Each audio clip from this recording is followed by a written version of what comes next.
Magandang hapon po. Nandyan po ba sina Uncle George at Auntie Giselle? Ako po si Antoinette, ang pamangkin nila. Nagtangpo ang kilay ng ginang dahil sa pagtataka. Giselle? George? Opo. Sino po sila? Ang may-ari po ng bahay na to. Ano? Pero kaming mag-asawang may-ari ng bahay na to. Nawindang siya sa narinig. Hindi naman siya nagkakamali ng bahay na pinuntahan dahil sa village na ito, walang katulad ang bahay na ito. Pero hindi naman po ako nagkakamali ng pinuntahan. Hindi po ba't ito ang address na nakasaad dito? Oo, iha, ito nga yun. Kung ganun po, hindi po ako nagkakamali. Ito na nga po yung bahay na ipinundar ko. Kung bago ka pa lang sa channel na ito, Ate Jane TV, huwag kalimutang pindutin ang notification bell and subscribe button. Sana po hindi naman malaking abala sa inyo ang pagpindot ng subscribe button dahil ang kapalit po nito ay ang pagsuporta para makapag-produce ng mga libreng stories sa mga channels ni Ate Jane. Maraming salamat! Hello, Philippines! I'm back! Namiss kita ng sobra. Huminga ng malalim si Antoinette nang sandaling lumapag ang eroplanong sinakyan niya sa NAIA Airport. Matapos ang mahigit 5 taon niya sa Canada, sa wakas ay nakabalik na siya sa bansa. Hindi niya maipaliwanag ang saya na nadarama ng mga oras na yon. 5 taon siyang nagtrabaho sa Canada bilang isang executive manager ng isang malaking kumpanya at kamakailan lang ay na-promote pa siya. At sa Pilipinas na siya na-assign. Walang mapagsidlan ng sayang nadarama niya sa sandaling ma-promote siya dahil sa wakas, makakabalik na siya ng bansa. Hindi niya na kailangan lumayo pa para sa magandang trabaho. Hindi na siya mapapalayo sa kanyang pamilya. Hindi ni Antoinette sinabi sa uncle at auntie niya na ngayong araw ang uwi niya sa Pilipinas.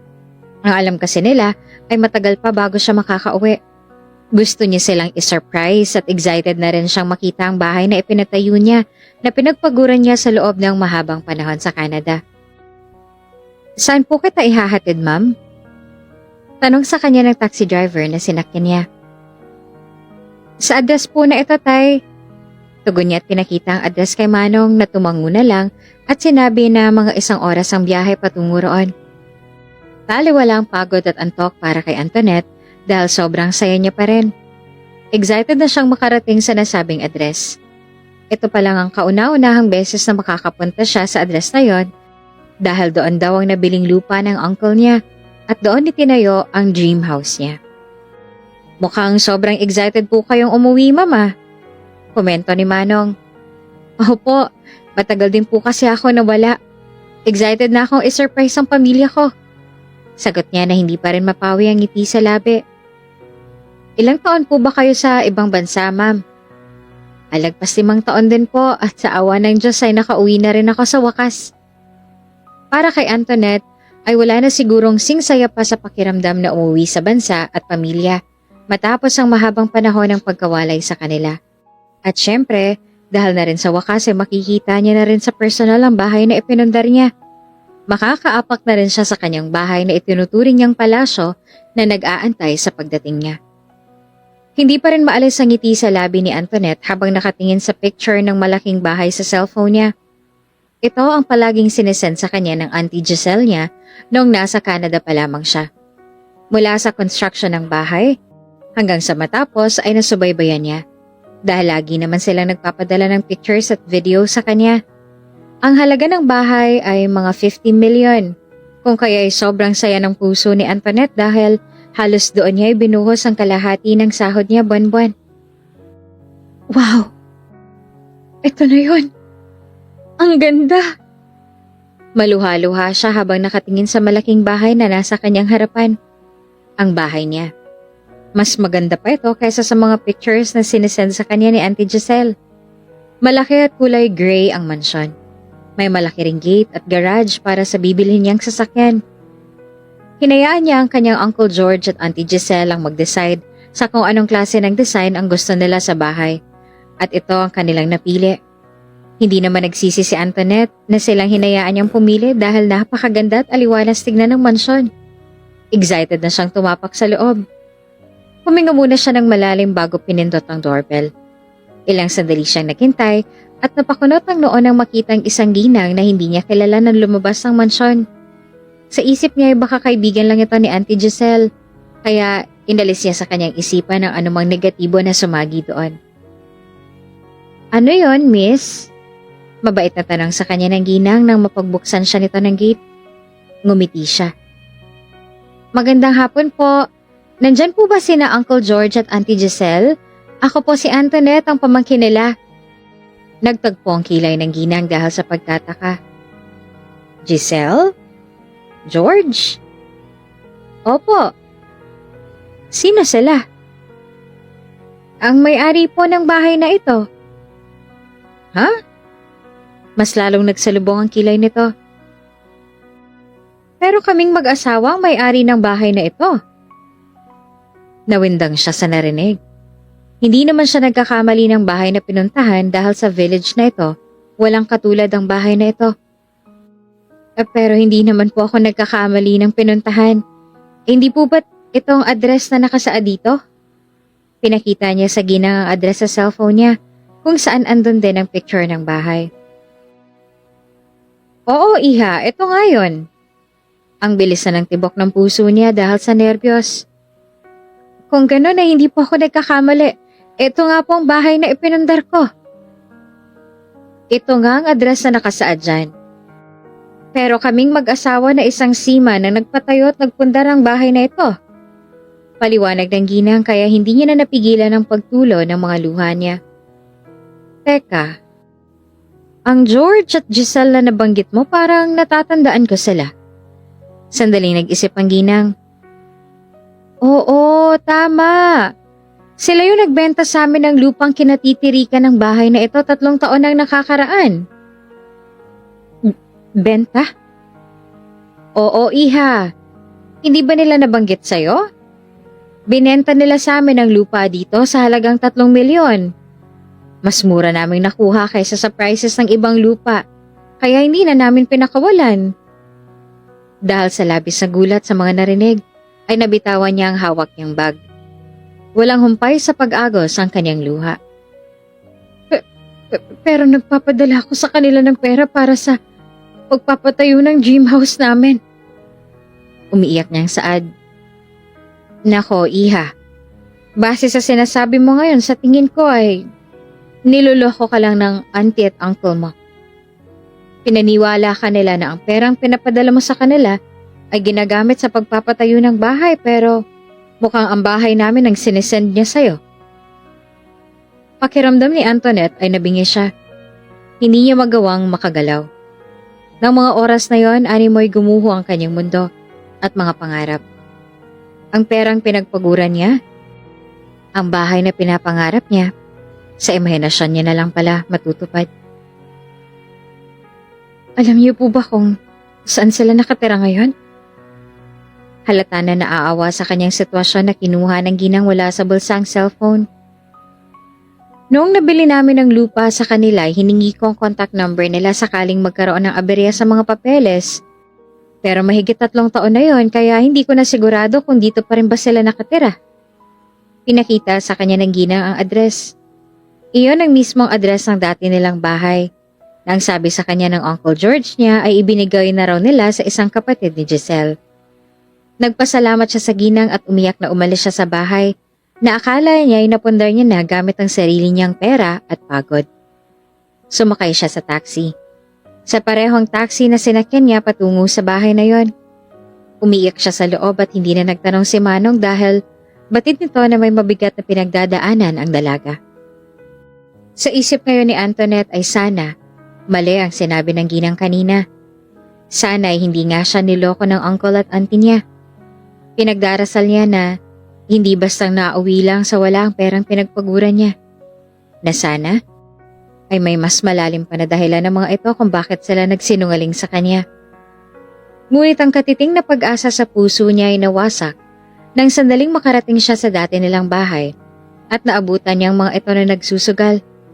Maraming tao sa bahay Maraming inumin na nagkalat, upos ng sigarilyo, at mga kahinahinalang mga bagay na noon niya lamang nakita. May mga bayaran pang babae na nakalingkis ang kamay sa anak nila George at Giselle na si Joseph. Anong ibig sabihin nito? Dito niyo lang ba inuubos ang perang pinapadala ko sa inyo parang pampatayo ng bahay? Gulat na lumingon sa kanyang mga ito nang marinig ang galit na galit niyang tinig.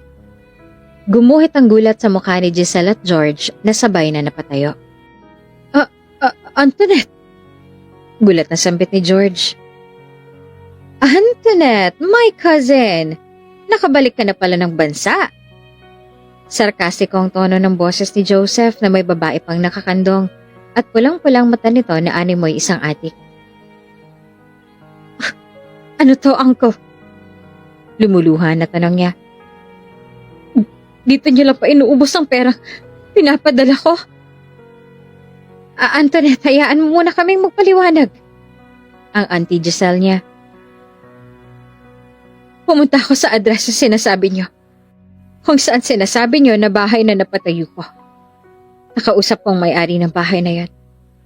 At sinabi niya na hindi sa atin ang bahay na yon dahil sa kanila yon at ang lupang kinatitirikan ay binenta niya sa kanila. Halos hindi siya makahinga sa lapis sa sakit na nadarama at kakaiyak. Kaya naman pala walang napapatunguhan ng pinapadala ko sa inyo dahil sa pag-aadik at sugal niyo inuubos. Napakawalang hiya ninyo. Nagtiwala ako sa inyo. Buong akala ko ay nasa mabuting kamay ang pera ko. Aba, kung makapagsalita ka, akala mo'y hindi kami nagpakain sa'yo nung walang-wala ka, ha? Sigaw ng Auntie Giselle niya. Hoy, kung wala kami, baka'y sa kalsada ka na tumira noon? Kung wala kami, baka'y hindi ka nakapangibang bansa? Wala kang utang na loob. Napakayabang mo. Akala mo kung sino ka porket nakatungtong ka sa ibang bansa? Ako pa po talaga ngayon ng walang utang na loob? Galit na sigaw ni Antoinette. Walang tigil sa pagtulo ang luha niya. Ginawa ko pong lahat. Nagtrabaho ako sa ibang bansa nang walang kapaguran dahil gusto ko mabigyan kayo ng maayos na buhay. Dahil umaasa ako na nasa magandang kamay ang pera na pinagpaguran ko. Pero wala pala. Ginago niyo lang akong lahat. Winaldas niyo lang ang pera na akong nagpakapagod. Napasinghap ang mga tao na nanonood na biglang tumayo si Joseph. Lumakad palapit sa harapan niya at sinampal siya nito ng sobrang lakas. Sa labis sa lakas ay naglikha ito ng malakas na tunog at halos mabali ang kanyang leeg. Napakayabang mo naman para sabihin yan, Antoinette. Sigaw ni Joseph. Ano ba naman ang masama sa ginawa namin? Nag-enjoy lang naman kami sa pera mo dahil deserve naman namin yon matapos ang pagpapaaral sa'yo nila mama at papa. Kabayaran yon ang utang na loob mo sa amin. Kung makapagsalita ka eh. Talagang gumawa ka pa ng iskandalo dito para mapahiya kami sa mga tao, ano? Dapat matuwa ka pa dahil nagawa naming sumaya. Marahas siyang natawa sa walang kwentang sinabi nito. Deserve? No! Hindi niyo deserve ang pera ko. Wala kayong kwenta. Mga gago kayong lahat. Nagsisisi ako na nagtiwala ako sa inyo. Muli siyang nasampal ng malakas. This time, ang Uncle George niyang sumampal sa kanya. Walang hiya ka para pagsalitaan kami ng ganyan. Kami ang nagpalaki sa'yo. Napakawalang utang na loob. Lumayas ka dito. Lumayas ka sa pamamahay namin. Umalis nga siya. Tinalikuran niya ang mga ito na labis-labis ang pagsisisi at galit dahil hindi man lang nila pinahalagahan ang mga pinaghirapan niya para sa kanila. Ang lumalabas ay siya pa itong walang utang na loob dahil sa galit siya na nagsasaya sila gamit ang perang pinaghirapan niya na para sana sa pagpapatayo ng dream house niya. Ang dream house niya ang naging bato pa. Nagagalit si Antoinette sa kanila dahil wala man lamang itong pinagsisihan sa ginawa sa kanya. Pero higit sa lahat, ay nagagalit siya sa kanyang sarili dahil Binigay niya ang lahat sa kanila at hindi man lang siya nagtira para sa kanyang sarili. Binuhos niya ang lahat sa kanila. Binigay niya lahat, pero hindi pa rin naging sapat. Marahil ay tama nga talaga ang sabi ng ibang tao, na wag laging ibigay ang lahat sa ibang tao, kahit na sarili mo pang pamilya. Dahil darating ang araw, hindi magiging sapat ang naging tulong mo para sa kanila at magagawa ka pa rin nilang lokohin. Ngayon niya lang napagtanto iyon. Mama, Papa, bakit hinayaan niyo naman po na mauwi ang ganito sa lahat? Umiiyak na tanong ni Antoinette habang nakatingala sa kalangitan na puno ng mga bituin. Alam ko po na kasalanan kong lahat dahil labis akong nagtiwala sa kanila. Pero, hindi ko po maintindihan kung bakit napakarahas sa akin ang mundo. Maaga niya kayong kinuha sa akin. Tapos, ang mga taong pinagkatiwalaan ko naman ay niloko lang ako. Pinagmukha nila akong tanga. Naging mabait naman ako eh. Sa sobrang bait ko nga nagawa nila akong lokohin. Pero bakit ganito? Bakit ang sama-sama sa akin ang mundo? Halos wala na siyang luha na mailuha. Naubos na siguro dahil kanina pa siya iyak ng iyak. Wala na ring lakas ang katawan niya. Naupo siya sa sahig ng terrace at sinandal ang likuran sa railing. Kinuha niya rin ang baso niya na may lamang alak at inubos ang laman nun. Mabuti na lang talaga at habang nasa Canada siya, ay bumili rin siya ng kondo sa Kingland na ireregalo niya pa sana sa anak nila George at Giselle. Ngunit hindi niya akalain na siya pa lang titira dito. Ilang araw na nagmukmok si Antoinette sa kondo niya. Araw-araw siyang umiiyak at nagagalit sa sarili dahil sa nangyari. At ngayon, ilang ulit siyang nagdesisyon na lumabas. Nasa restaurant siya ngayon ng condominium. Gusto niya na lumanghap ng sariwang hangin at kahit papaano ay kumain dahil ilang araw na siyang walang maayos na kain. Baka kung patuloy niyang gagawin yon sa sarili ay tuluyang bumigay ang katawan niya. Nagtaka naman siya na nag-angat ng tingin nang biglang may naghila ng upuan sa kanyang harapan at doon naupo. Kumalabog ng malakas ang kanyang dibdib nang makitang mukha ng lalaking naupo na ngayon na may malawak na ngiti sa kanya. Malaking pinagbago ng itsura nito mula nung huli niyang nakita. Mas nag-mature, mas gumanda ang katawan at lumapad ang balikat. Mas lalo itong gumwapo. Ganun pa man ay walang pinagbago sa kinang ng mata nito tuwing nakatingin sa kanya. At sa matamis itong ngiti, na kasing tamis ng naaalala niya. Hi! Matamis at energetic na bati sa kanya ng binata. Masaya akong makita ka ngayon. Araw-araw kitang hinintay na lumabas. Raguel? Nauutal ang kanyang banggit sa pangalan nito. Wala pa ring humpay sa mabilis na tibok ang puso niya. Paano mo nalaman na nandito ako? Matagal na wala silang koneksyong dalawa. Magmula nung umalis siya ay wala siyang kahit anong balita sa binata, kaya ang makita ito ngayon ay pinagtaka niya dahil paano nito nalaman ang address niya. Dito na rin ako nakatira, sa pinakataas na floor ng building, sa penthouse. Sa isip ni Antoinette ay napakamapaglaro talaga ng kapalaran pagdating sa kanya. Talagang sa iisang building pa sila nakatirang dalawa. Gaano ba kalaki ang galit sa kanya ng mundo para paglaruan siya ng ganito? Habang nakatitig siya sa mukha ng binata sa harapan, sa matamis itong ngiti at kinang ng mga mata na siyang dahilan ay mas lalong nanikip ang kanyang dibdib. Iniwan niya ito noon para tuparin ang pangarap niya. Ngunit bumalik siya nang walang nangyari. Hindi pa rin natupad ang mga pangarap niya at niloko pa siya ng importanteng tao sa buhay niya. Kamusta ka na? Masaya ako't bumalik ka na. Huminga ng malalim si Antoinette. Pilit na pinapakalma niya ang mabilis sa tibok ng kanyang puso. I'm fine, I guess. Ikaw? Maayos na ako ngayon, nagbalik ka na. Nakangiti pa rin sagot nito. Masaya ako na natupad mo ng mga pangarap mo at bumalik ka tulad ng sinabi mo. I've missed you. Kay tagal kong naghintay sa pagbabalik mo. Mas lalong nanikip ang dibdib niya sa sinabi nito. Lalo na nang tinupad nito ang pangako na Papalakpak ito para sa kanya. Hinintay pa rin pala talaga siya nito kahit matagal na panahon ang lumipas noong umalis siya. Hinintay mo pa rin ako? Of course.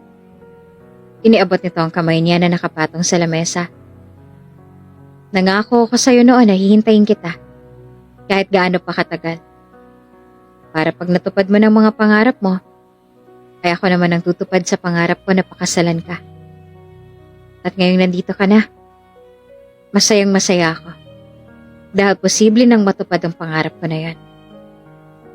Nilayo niya ang kanyang kamay na hawak nito, kaya nagtaka si Raquel. I'm sorry. The promises we'd made a long time ago were just nothing to me. Hindi ko akalain na totohanin mo ang lahat ng yon. What?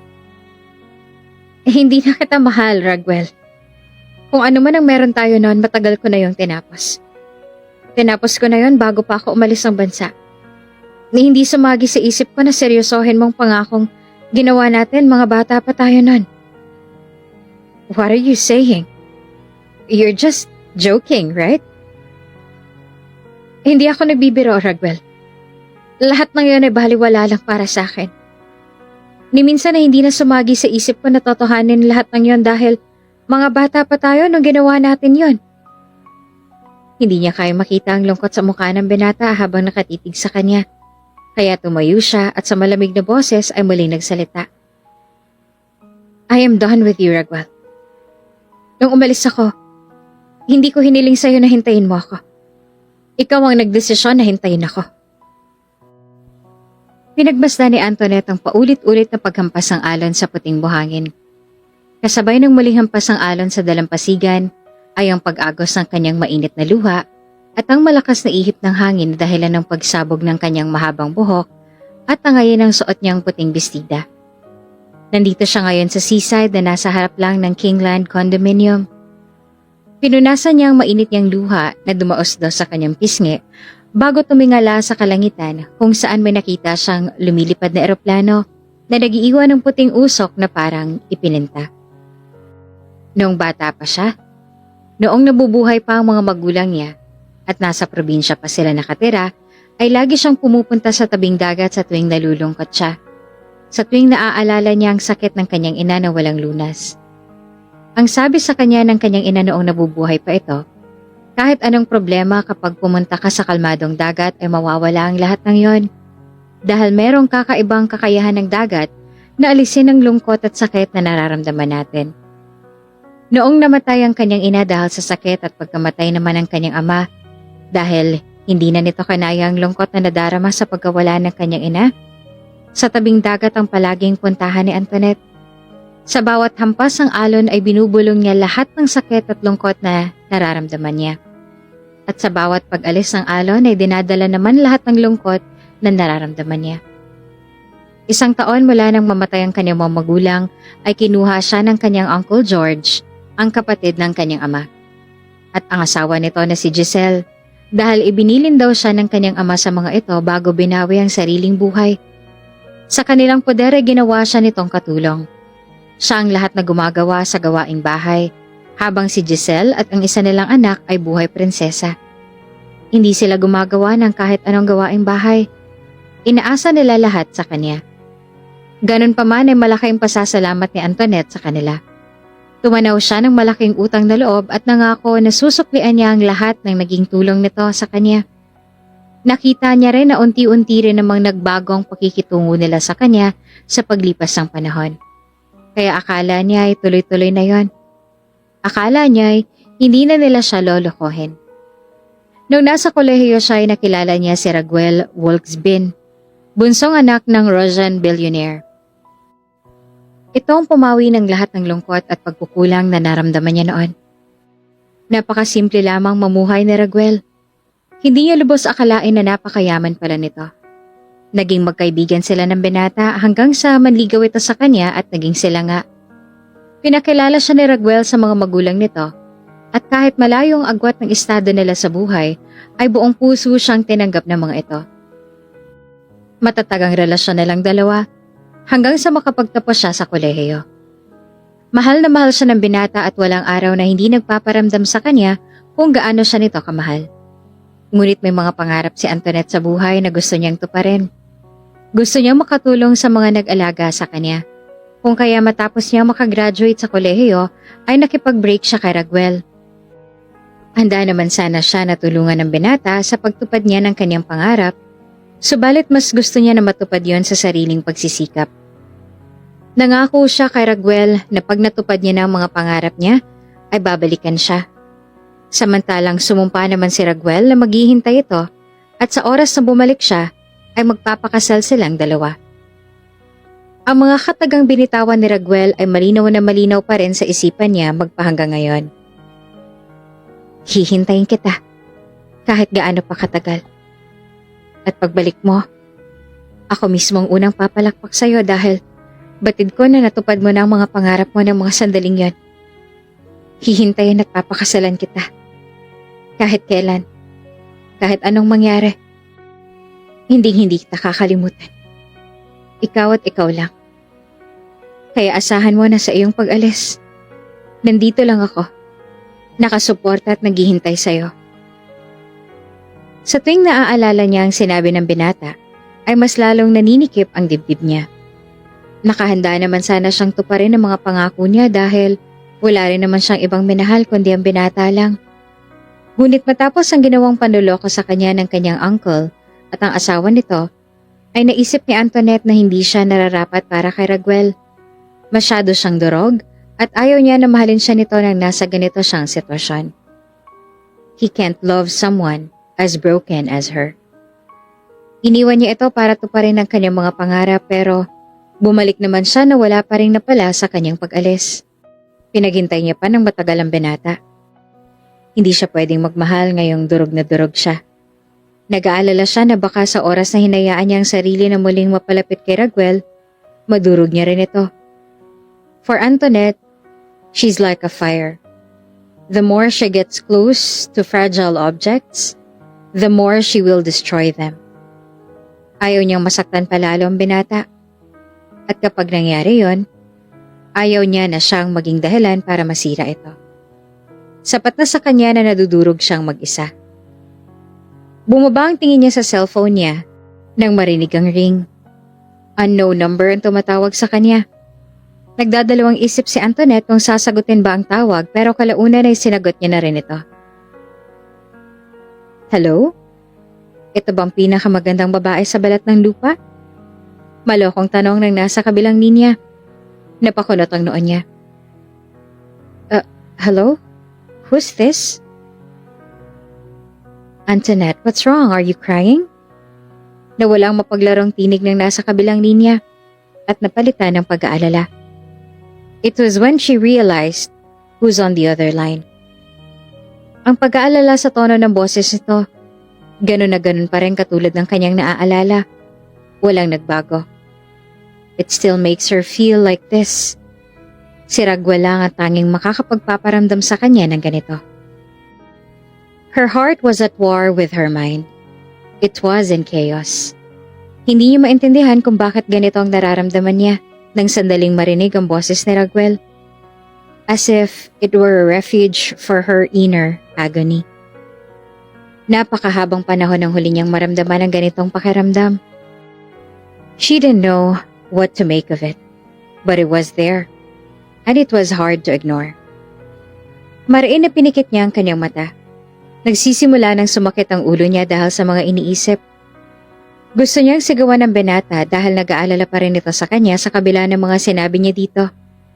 Sa kabila ng pang-iiwan niya. But she didn't have the energy for it. Masyado nang pagod ang isip niya sa dami ng mga iniisip niya. How did you get my number, Raguel? Malamig ang boses na tanong niya dito. Oh, nakalimutan kong sabihin sa'yo kahapon. But I'm the new owner of the Kingland condominium building. So I have all the personal information of those who live there. Paliwanag nito. Umiiyak ka ba? Are you okay? May nangyari ba? Hindi niya pinansin ang sumunod na tanong nito. Mas lalo lang siyang nahirapan at nasasaktan sa tuwing naririnig niya ang nag-aalala na boses nito. Anong kailangan mo? Bakit ka tumatawag? At bakit kinuha mo ang number ko? Dahil ayaw mong ibigay sa akin kahapon, so I had to use my connections. You sounded like you just cried. Ayos ka lang ba? Nasaan ka ngayon? Pupuntahan kita. It's none of your business. Don't call me again. Malamig na sagot niya. Nasa tabing dagat ka? Nasa tapat ka lang ba ng Kingland? San ka banda at pupuntahan kita? Have you eaten? Let's eat outside. Huminga ulit siya ng malalim. I'm busy. Don't bother me again. Pwede ba kita makita? No. Agad na sagot niya. Ibababa ko ng tawag. Please, wag mo na akong tawagan ulit. Wait, Anto. Hindi niya na tinapos ang susunod nitong sasabihin. At basta na lang pinatay ang tawag. Naiinis siya dahil kahit anong iwas ang gawin niya, ay nakakagawa pa rin ng paraan ng binata para makausap siya. At naiinis siya sa sarili kung bakit sa kabila ng lahat ng gusto niyang mangyari, ay mabilis pa rin ang tibok ng puso niya. Nananatili pa siya sa kinatatayuan niya kanina ng ilang sandali bago nagdesisyon na bumalik ng kanyang kondo para makapagpahinga. Wala siyang balak na kumain ngayon. Pakiramdam niya ay busog na siya sa dami ng kanyang mga problema. Antoinette! Natigilan si Antoinette sa paglalakad nang marinig ang boses ni Raguel na kalalabas lang ng restaurant. Mariin siyang napapikit. Tumakbo na ito ngayon papunta sa harapan niya. Kumain ka na ba? Tara, kain muna tayo. Malawak ang ngiti na sambit nito. Hindi mo pa talaga maintindihan. Ang sabi ko, lubayan mo na ako. Naiinis niyang sabi. Why are you so masungit ba? Come with me. I ordered your favorite food. Sabi ko wala.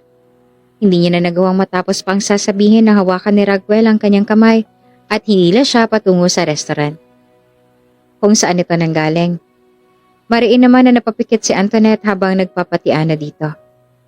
Dali-dali na pinaghila siya nito ng upuan gamit ang isang kamay dahil ang isa ay nakahawak pa rin sa kamay niya. Maupo ka. Nung hindi siya gumawa ng kilos, hinawakan ng binatang magkabilang balikat niya at pinaupo siya. Napairap na lamang si Antoinette. Noon, hindi naman ganito ka-energetic si Raguel. Ngayon ay halos na-overdose na ito sa vitamins. Naupo si Raguel sa kanyang harapan. Pumapalakpak at papangiti nang lumabas ang mga waiter at waitresses na dala ang maraming pagkain na halos magpalaglag sa panga ni Antoinette dahil napakarami noon. Enjoy your food, ma'am and sir. Thank you. Ngumiti naman sa kanila si Raguel. Yumuko naman ang mga ito bago umalis. Ako nagluto niyan. Masayang pagyayabang pa ni Raguel. Nakatanga siya sa dami ng putahe na nasa kanilang harapan. Nagtataka naman si Antoinette sa sinabi nito dahil hindi naman marunong magluto ang binata.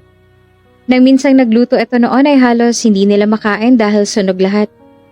Napangiti si Raguel ang mapansin ng pagtataka sa kanyang muka. It's been what? 5 years nang huli ako nagluto para sa'yo? Hindi pa ako marunong noon. Pero nag-aral ako. Ayoko mapahiya ulit sa'yo. My friend who is a chef, siya ang nagturo sa akin. And thankfully, after a year, naging bihasa na ako sa pagluluto. I made a promise na ikaw, maliban sa akin at kay Archen, ang pinakaunang makakatikim sa luto ko. Kung ganun siya pala ang dahilan kung bakit natutong magluto ito. Damn. All the things he had done for her. Samantalang, sa 5 taon niyang pag-alis ay wala man lang siyang napala. Ang pangarap niya at binaon niya sa limot. Wala akong ganang kumain. Malamig na sagot niya. Why? Busog ka pa ba? You can try this dessert. I also made that. Wala akong gana. Nagtataka naman si Raguel nang tumayo siya. Aalis na ako. Bakit?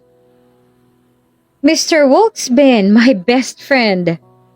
Pareho silang tumingin sa lalaking malakas na tumawag kay Raguel.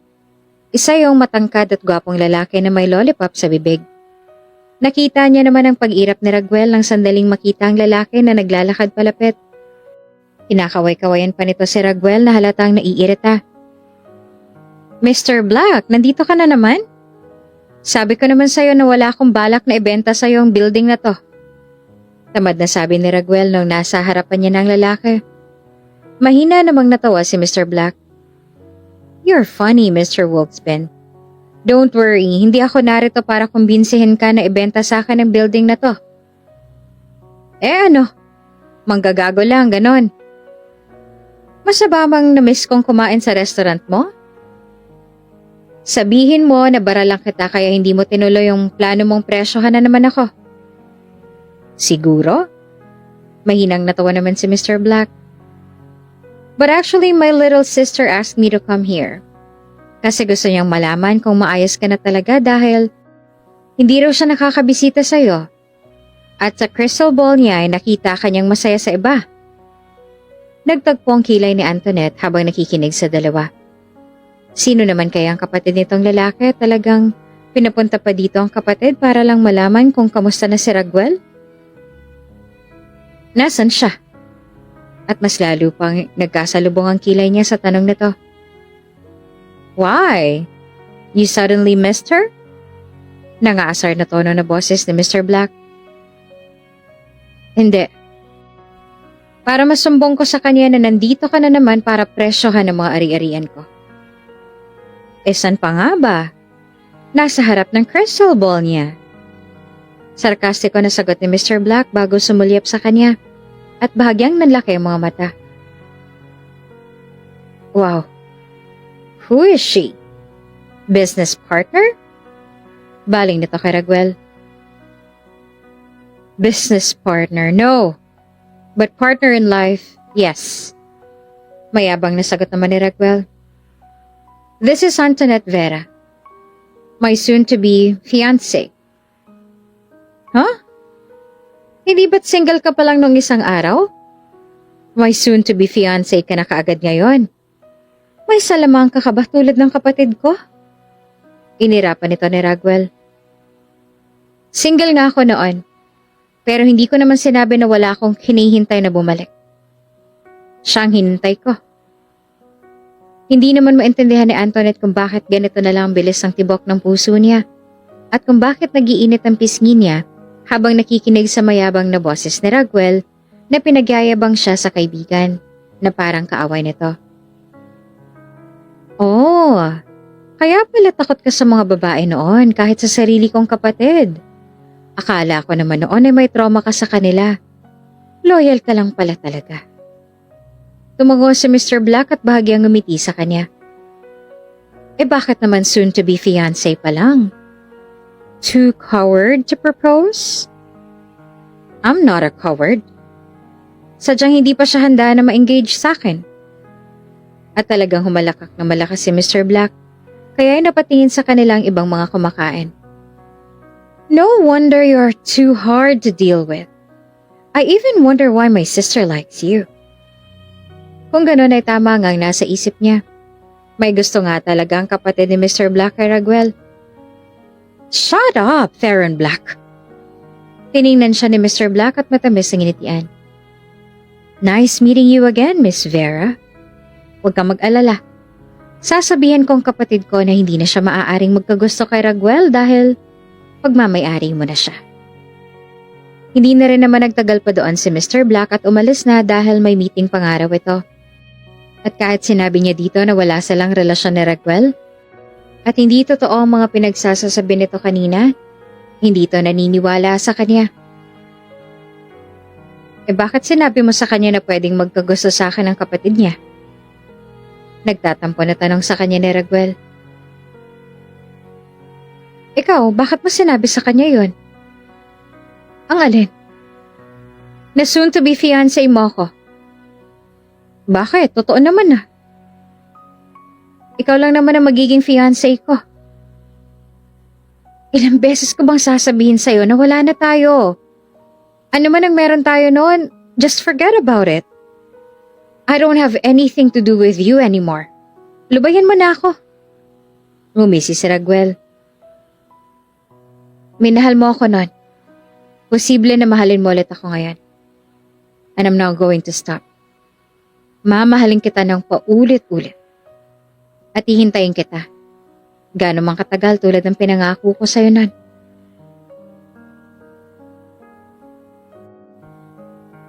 Naiinis si Antoinette dahil kahit ilang beses na pinagtulakan niya palayo si Raguel, ay wala itong balak na tumigil. Napapagod na lamang siya. Andito na ako, nasan ka ba? Tanong niya sa kausap. Lumingon ka. Sinunod ni Antoinette ang sinabi ni Wave. Lumingon siya. Nakita niya itong nakangiti at kumakaway sa kanya. Nakadikit pa rin ang cellphone sa tenga nito at naglalakad palapit sa kanya. Now, you see me? Hinihintay niya na makalapit sa harapan niya si Wave. Hello, baby. Did you miss me? Malambing nitong tanong sa kanya. What took you so long? Pagsusungit niya. Sorry, I met a friend on my way here. We had small chit-chats. Anito. Teka, kumain ka na ba? Tara, kain muna tayo. Libre ko.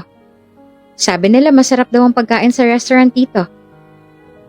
Sino naman ang nagsabi sa'yo? Ito naman ang unang beses mo dito.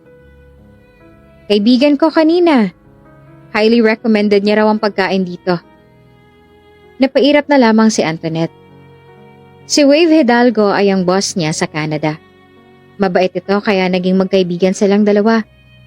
Kahit taga-Canada ay marunong ito ng salitang Tagalog dahil Filipina ang ina nito at sa Pilipinas ito isinilang. Wave is rich, but he is extremely kind.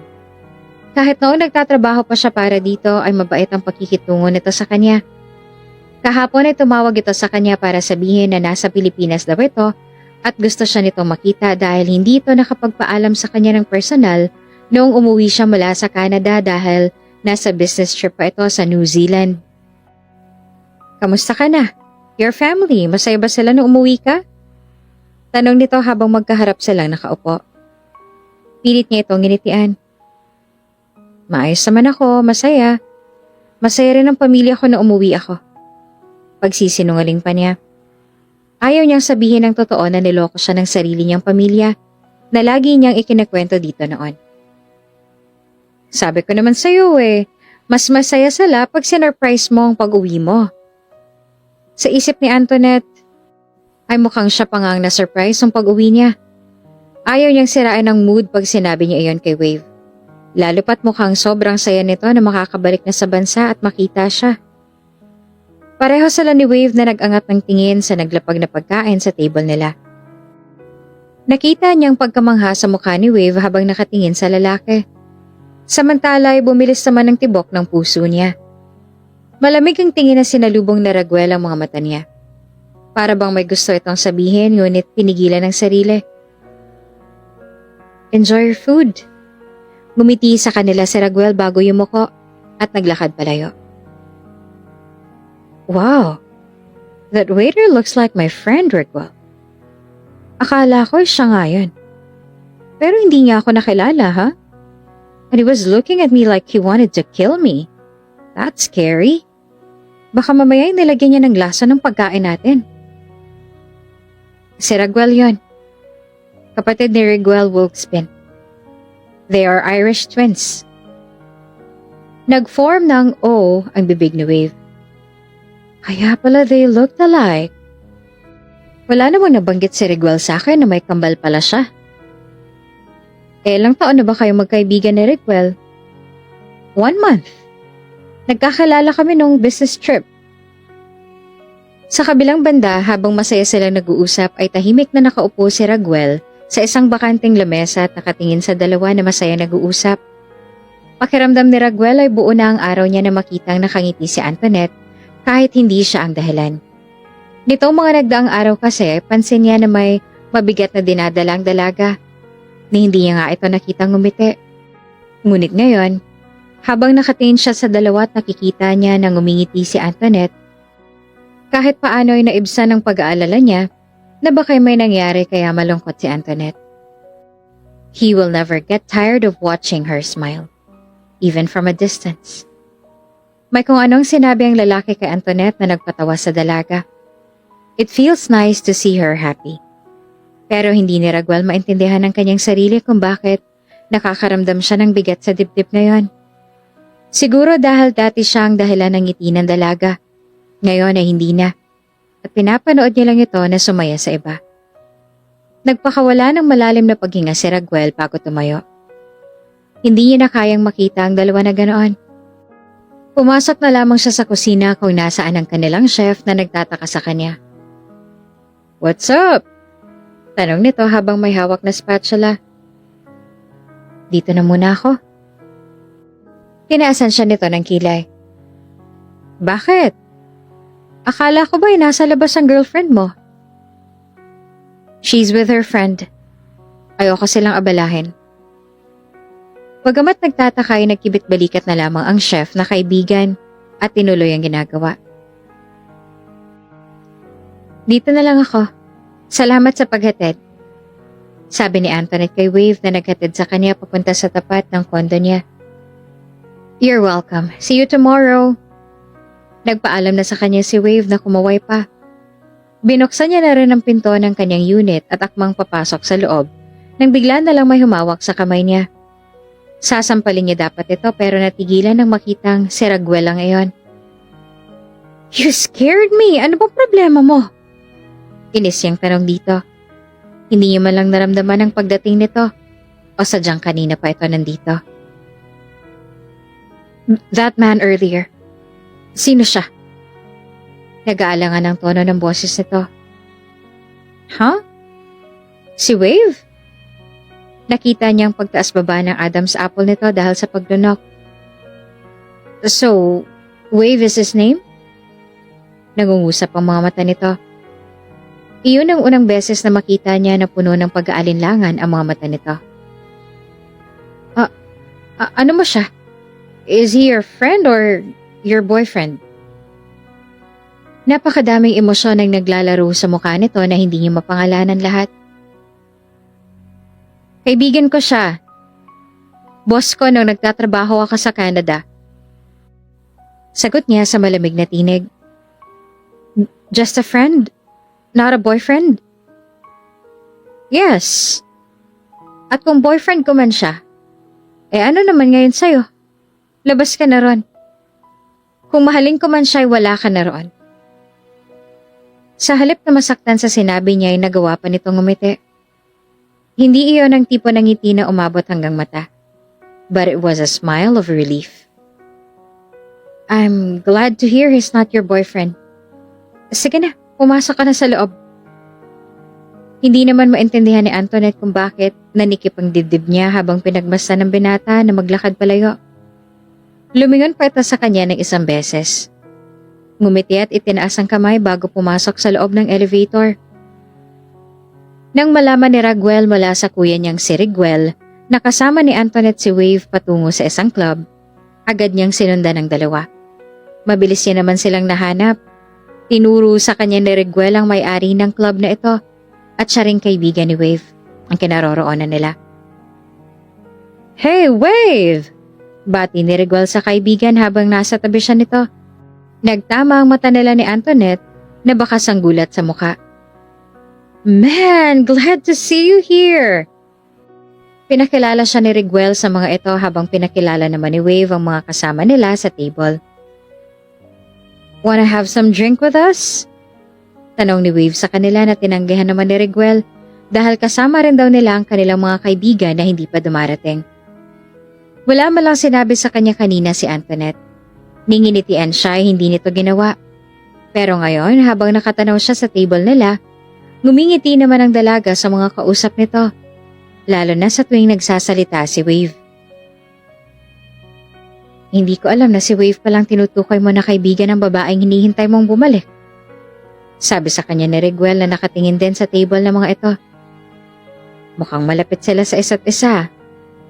That guy looks like he's into your girl," sabi ni Dominic na nakaupo sa may tabi ni Riguel. "And your girl? I don't know exactly." "I can't tell."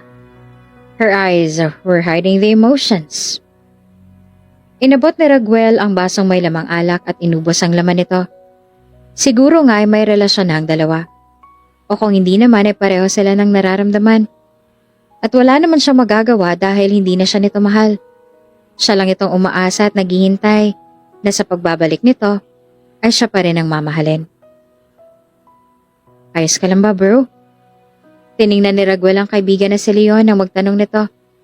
Nagkibit balikat siya bago nilagyan ng alak ang kanyang baso. I'm fine. I'm alright. I guess she's now happy. I should be alright with that too, right? Tanong niya bago inubos ang laman ng kanyang baso. Nagkatingin na naman ang mga ito. Huminga naman ng malalim si Leon bago nagsalita. You don't have to hide the truth. Kung nasasaktan ka dahil sa nakikita mo ngayon, then it's okay. You loved her, and you waited for her. Nagtiwala ka sa pangako niyo na babalik sa'yo. Well, bumalik nga siya pero kinalimutan niya naman ang pangako niyo sa isa't isa. Kaya normal lang na masaktan ka ng ganyan. Sa kabilang banda naman ay ramdam na ramdam ni Antoinette ang mga mata sa kanya ni Raguel. Pero hindi niya ito pinapansin. Nitingnan na hindi niya ginawa. Hindi niya na maatim na makitang naglalaro ng mga emosyon sa mukha ng binata. Sinusubukan niyang makipagsabayan sa biruan at tawanan ng mga kaibigan ni Wave na kasama nila, ngunit ang totoo, ang kanyang atensyon ay nasa mariing titig ni Raguel sa kanya. Hanggang sa magpasya silang umuwi, ay hindi siya lumingon sa direksyon ni Raguel.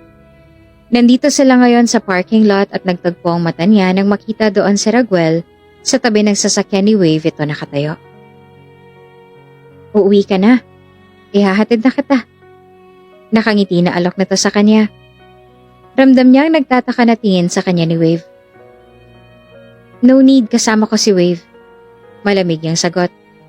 Sumulyap si Raguel kay Wave at naghintay na magsalita ito. Oo bro, pasensya na. Ako kasi ang nagdala sa kanya dito kaya dapat lang na ako rin ang maghatid sa kanya. 'Di ba? Wika ni Wave at marahan naman na tumango si Raguel. Please take care of her for me then. But, may pahabol pa si Wave. Ihahatid ko pang lasing naming kaibigan sa bahay niya at medyo malayo din ang bahay niya dito. Kaya, para hindi hassle kay Antoinette ay ipagkakatiwala ko muna siya sa'yo. Siniko niya ng malakas si Wave at pinanglakihan ng mga mata nung bumaling ito sa kanya. Inosente lang na tumaas ang kilay nito sa kanya. Sa kanya ka na muna sumama. Pareho lang naman kayo ng building. At saka hindi ba kaibigan mo naman siya? Inosente na saad ni Wave. No, sasama ako sa'yo. Madiin ang boses niya. Sigurado ka? Hindi ba't sabi mo'y masakit ang ulo mo? Sa Espanya ko pa ihahatid si Aljen. Baka mas lalong sumama ang pakiramdam mo sa layo. Nung huli, wala siyang naging choice kundi ang sumabay kay Raguel pa uwi. Kasalanan niya talaga na hindi siya bumili ng sasakyan noon. Ayun tuloy. Makakasabay niya pang binata na pinakaiiwas-iwasan niya. Tahimik itong nagmamaneho ngayon at hindi naman siya mapakali sa pagiging tahimik nito. Napaka-awkward ng hangin sa loob ng sasakyan.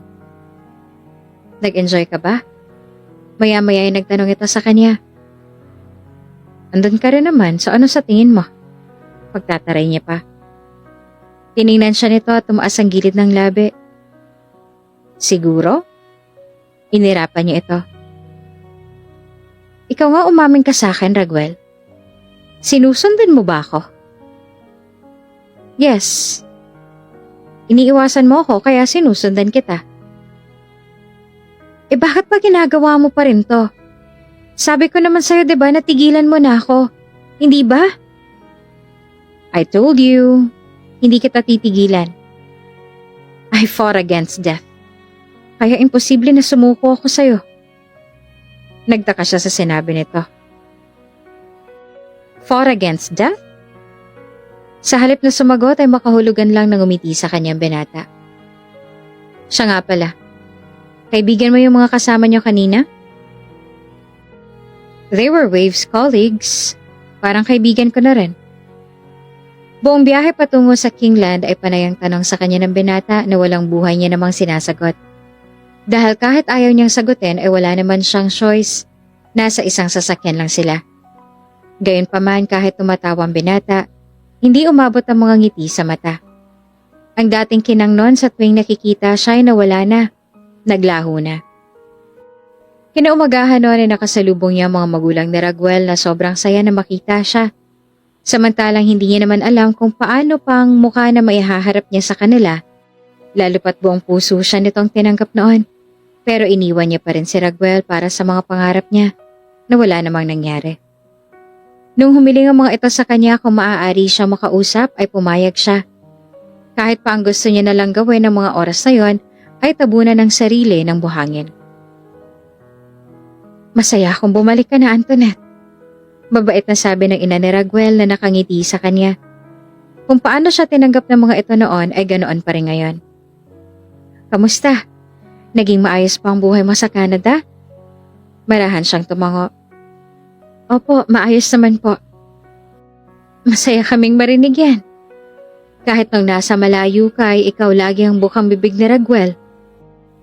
Kaya ang makitang maayos ka, naibisan din ang pag-aalala namin. Tama ang Mama Rosette mo, Iha. Masaya rin ako na malamang maayos ka at nakabalik ka na. Kahit papaano ay naibsan ang pangungulila sa'yo ni Raguel. Tungkol sa kasal niyo, kailan niyo babalak? Bukang bibigyan ni Raguel ngunit wala naman siyang binanggit kung kailan ang petsa o taon ng kasal ninyo. May petsa na ba? Hindi naman sumagot si Antoinette. Binaba niya na lamang ang kanyang tingin at mukhang nakuha naman ng mag-asawa ang nais niyang iparating. Huminga ang mga ito ng malalim at unang nagsalita si Mr. Wilkes-Binn. Naiintindihan namin kung wala pa kayong plano sa ngayon, hindi naman kami nagmamadali. Gusto namin na malaman mo na ikaw lang ang gusto namin para sa aming anak. Gabi na at hindi pa rin makatulog si Antoinette. Nakahilata lang siya sa kama at nakatitig sa siling. Patuloy na bumabalik sa isipan niya ang mga napag-usapan nila kanina ng magulang ni Raguel. Hindi maalis sa isip niya ang galak sa mukha ng mga ito nang makita siya. Huminga siya ng malalim at akmang pipikit ng mga mata nang mag-ring ang cellphone sa tabi niya. Kinuha niya ito at napakunot ang noo nang makita na si Raguel ang tumatawag. Ano na naman kayang naisip ng lalaking yon na para tumawag sa kanya ng ganitong oras? Mag-aalauna na ng madaling araw. Nakakunot pa rin ang noon niya na sinagot ang tawag. Hello? Hello? At mas lalo siyang nagtaka dahil tila nangihina ang tono ng boses ito. Nakising ba kita? No? What's wrong? Nothing. Gusto ko lang marinig ang boses mo. Sagot nito. I had a nightmare. It felt so real. I'm sorry if I bothered you. I just wanted to make sure na hindi totoong panaginip kong yan. Is there anything wrong? May sakit ka ba? Nag-aalala na tanong niya dahil mahina at nanginginig ang tono ng boses nito. My head is throbbing. Nasaan ka? Home? I'll be there. Wait for me. Nagmamadali siya na bumaba sa kanyang kama.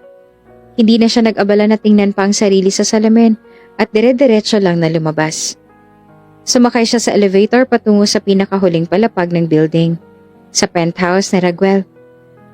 Nung nasa tapat na siya ng pinto ng penthouse ito, ay sunod-sunod na pinindot niya ang doorbell at umabot na ng 1 minuto bago yun magbukas at bumungad sa kanya si Raguel na magulo ang buhok at mapungay ang mga mata.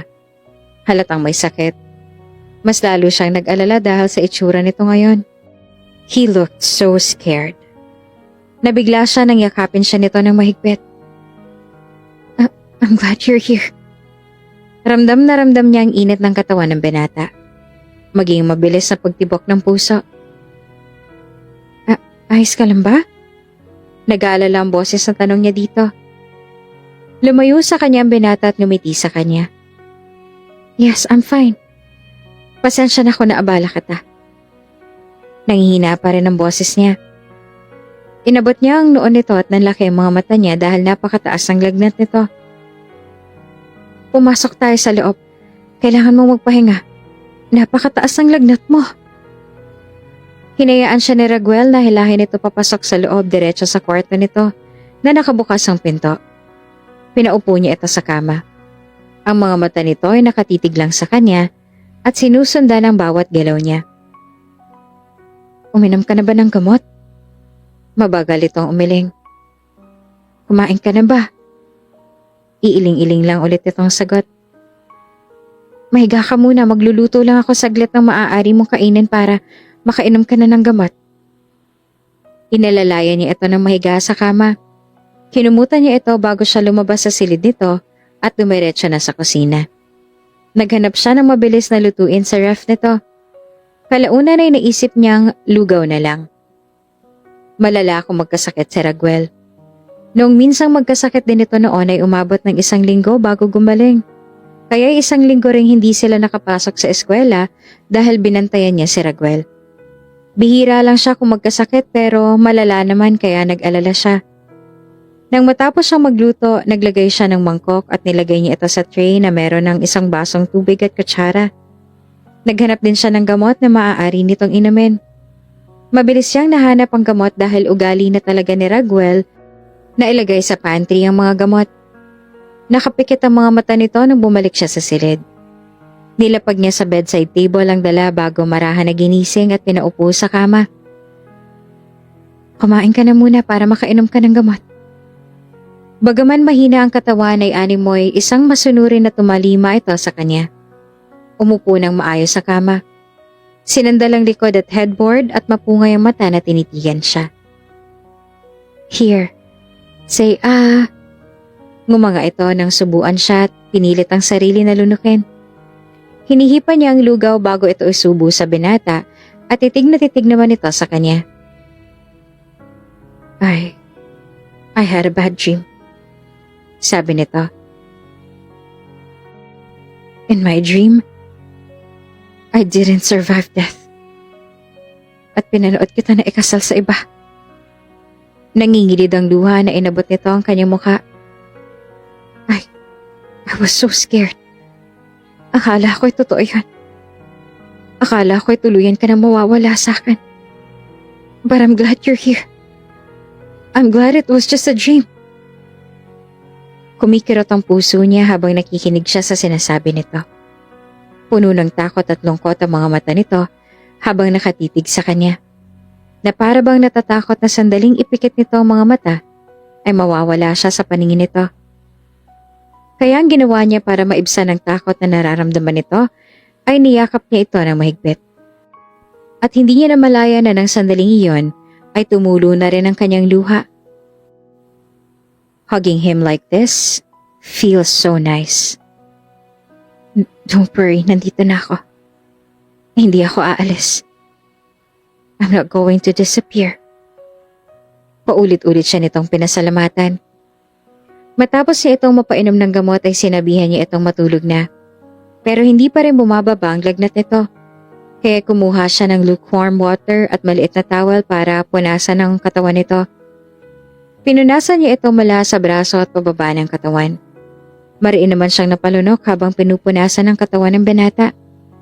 Nanlaki pa ang mga mata niya nang bigla siya nitong kabigin kaya halos maglapat na ang kanilang mga labi. Don't leave me again, Antoinette. Madamdamin na saad nito habang nakapikit pa rin ang mga mata. A life without you feels like drowning in the sea. I can't bear the sadness. Please, don't leave me again. Kahit pa humiling ito na manatili siya sa tabi nito, umalis pa rin siya ng bahagyang bumaba na ang lagnat nito. Tulad ng lagi niyang ginagawa. Iniwan niya pa rin ito na mabigat ang dibdib. Kinaumagahan bandang tanghali ay nagulat siya nang biglang sumulpot si Raguel sa tapat ng pinto ng kondo niya. May dala na palumpo ng bulaklak at isang box ng cake na paborito niyang flavor. This is for you. Nakangiti pang sabi nito.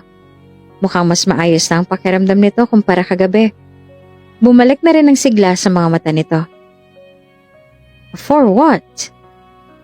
For last night. Thank you for taking care of me. At pasensya na rin sa naging abala, so please accept this. Napilitan man ay tinanggap niya ito. By the way, tomorrow is a special day. And I have something to tell you. So pwede bang pumunta ka sa restaurant kung saan una tayo nag-date at kung saan mo ko sinagot? Bukas ay kaarawan nito. Sa mismong birthday niya ito sinagot. At batid niya na iyon ang dahilan nito kung bakit gusto nito na pumunta siya roon. Busy ako bukas. I can't promise anything. Sagot niya. Hindi ba pwedeng ibakante mong oras mo for that day? Kahit isang oras lang, okay na sa akin. No, tomorrow's Wave's sister's birthday. Kailangan kong pumunta doon. Ngumiti ito. Then, I'll still wait for you. Nakaupo si Raguel sa loob ng restaurant kung saan sila unang beses na nag-date ni Antoinette at kung saan din siya sinagot sa mismong araw ng birthday niya. Napakaraming memories na meron siya sa lugar na ito.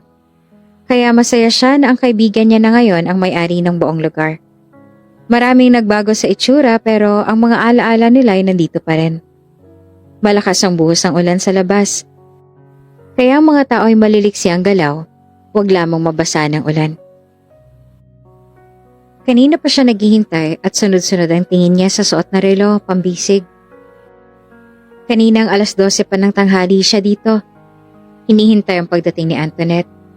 Ngunit malapit na lamang mag-8:00 ng gabi ay wala pa rin ito. Pinaniniwala ni Raguel ang sarili na baka na-stuck lang sa traffic ang dalaga at nalubat ang cellphone kaya hindi ito makapag-text o tawag man lamang sa kanya. Pinaniwala niya ang sarili sa kahibangang iyon.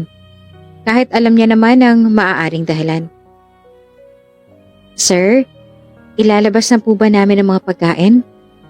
Magalang na tanong sa kanya ng isang waitress na lumapit sa table niya. Kanina pa pabalik-balik ang mga ito sa table niya. Siya lang ang tanging customer sa restaurant na ito dahil pinareserve niya ang buong restaurant para sa kanilang dalawa ni Antoinette. Kaya nasa kanya lang ang atensyon nila. Pwede bang maghintay pa tayo ng ilang oras? Wala pa kasi ang girlfriend ko. Pero papunta na yon. Baka na traffic lang. Mabait niyang tanong. Tumango ito at bahagyang yumuko. Opo, pasensya na po sa abala. Tawagin niyo na lang po kami kung ilalabas na namin ang pagkain. Nagpasalamat si Raguel sa waitress bago niya dinampot ang cellphone niya na pinatong niya sa lamesa at nag-send ng text message kay Antoinette. Lumipas ang minuto hanggang sa umabot ng oras ay wala pa rin siyang natatanggap na reply mula sa kanya. Napabuntong hininga na lang si Raguel. Madilim na sa labas dahil 11:00 na ng gabi. Halata na rin sa mga waiter na naiinip na ang mga ito. Ilang oras pang lumipas ay nabuhay ang kanyang loob nang bumukas ang pinto ng restaurant. Akala niya ay si Antoinette na yon. Ngunit napawi ang kanyang ngiti nang makitang si Logan iyon. Ang kanyang kaibigan na siyang may-ari ng restaurant. Raguel? Takang-takang itsura ni Logan pagkakita sa kanya at saka tumingin ito sa suot na relo at napailing. Naglakad ito papunta sa table niya at naghila ng upuan sa harapan niya ito na upo. Ilang minuto na lang tapos na ang birthday mo. Happy birthday, bro! Masayang bati pa nito. Tipid naman siyang umiti. Thanks. Birthday na birthday mo bakit mo kang pinagsaklupan ka ng langit at lupa? Nagbibiro ang tono ng boses nito. Ngunit nang mapansin ang lungkot sa kanyang mga mata ay huminga ito ng malalim. Hindi ka nagpainom, nandito ka lang pala. Hinintay ka namin sa Barcelona's club kanina. I'm sorry. You're still waiting for her? Hindi siya sumagot. Pero ang lungkot sa kanyang mga mata ay sapat na sagot para kay Logan. So your brother was actually telling the truth. Hindi tinupad ng babaeng mahal mo ang pinangako niya sa'yo. Napailing si Logan. How long have you been chasing her? Mula nang dumating siya or no? You've been chasing her ever since she left. She was just scared. Sagot niya. Ano bang kinakatakot niya? Hindi ba dapat ikaw ang matakot dahil baka maulit ang nangyari sa'yo noon dahil sa ginawa mong to? Hindi siya sumagot. Kung maaari lang ay ayaw niya nang maalala ang masalimuot na nangyari sa kanya noon. Sinubukan niya ng ibaon iyon sa limot. Kahit pa ang karanasang iyon mismo ang nagpatunay kung gaano niyang kamahal si Antoinette. Ayaw niya nang maalala iyon. Pero hindi niya naman yun maalis sa mga kaibigan niya dahil minsan na siyang muntika na mawala sa kanila. Alam niyang takot ng mga ito na maulit pa yon. Lalo pat anong sandali man ay maaari na naman siyang manganib na mawala sa kanila. Hindi pa ba sapat na narinig mo mula mismo sa bibig niya ang katagang hindi ka niya mahal? You should stop chasing her. Kung gusto niyang umalis, hayaan mo. Huwag mong ipagsiksikan ang sarili mo sa kanya. Naiintindihan namin na mahal mo siya. Pero hindi sapat na dahilan ng pagmamahal mo na yon para pa ulit-ulit na gawin mong tanga ang sarili mo. Payo sa kanya ni Logan. Sa ginagawa mong yan, mas lalo mo lang siyang tinutulak palayo sa'yo. You are suffocating her by making her hold on to the promise she made. At higit sa lahat, nasasaktan mo rin ang sarili mo. Hindi ko sinasabi sa'yo to dahil gusto kitang saktan. Sinasabi ko sa'yo to dahil kaibigan kita. Mahalaga ka sa akin. Don't forget that chasing her was also the reason why you got into an accident. And we almost lost you. Hindi naman makakaya kung sa pangalawang pagkakataon ay malagay sa panganib mong buhay mo dahil sa ginagawa mong to.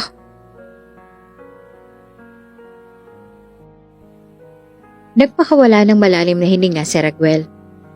Naiintindihan niya ang sinasabi ni Logan at sa totoo lang, iyon din naman ang plano niyang gawin. Bago siya pumunta dito ay nangako siya kay Raguel na sa oras na hindi siya siputin ni Antoinette ngayong araw ay titigilan niya na ang dalaga. Hindi niya na ipagsisiksikan ang kanyang sarili dito. Kahit mabigat sa kanyang pakiramdam dahil kay tagal niyang hinintay ang pagbabalik ni Antoinette, ay wala siyang magagawa kung ayaw na sa kanya ng dalaga. Dahil tama ang sinabi ni Logan, habang pilit na pinagsisiksikan niya ang kanyang sarili sa dalaga, winawasak niya na rin ang kanyang sarili na matagal niya nang binuo matapos ang malagim na trahedya na nangyari sa kanya. At kung ang palayain man ng dalaga ang tanging paraan para muli niya itong makitang sumaya at para hindi niya tuluyang mawasak ang kanyang sarili, ay papalayain niya ito. Hahayaan niya na sumaya ito sa piling ng iba. Kahit man ang kapalit nun, ay ang kabiyak ng kanyang puso. Pinagbasta ni Antoinette na lumabas si Raguel mula sa restaurant kung saan siya nito hinihintay. Gustuhin niya man na labasin ito at yakapin ng mahigpit, ay hindi niya nagawa dahil wala siyang lakas ng loob. Wala siyang lakas ng loob na harapin ito matapos ilang beses niya itong saktan. I am so sorry, Raquel. I am too broken to deserve you again. Hanggang sa sumakay na si Raguel sa sasakyan nito at pinaandar na iyon paalis ay nananatili ang tingin niya sa binata. Naninikip ang dibdib na pinaandar niya rin ang sasakyan niya pabalik sa kondo. Sa mga sumunod na araw, kahit anong pag-iwas ang ginawa niya ay nagtatakbo pa rin ang landas nilang dalawa. Kahit anong iwas ang gawin niya. Pwede ba tayo mag-usap? Tanong nito sa kanya.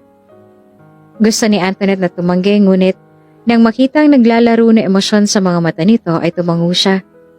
Sinundan niya si Raguel na nauna nang maglakad. Lumabas sila ng Kingland hanggang sa nasa may tabing dagat na sila. Anong pag-uusapan natin? Nagmamadali ako. Sabi niya dito habang magkatabi silang nakatayo.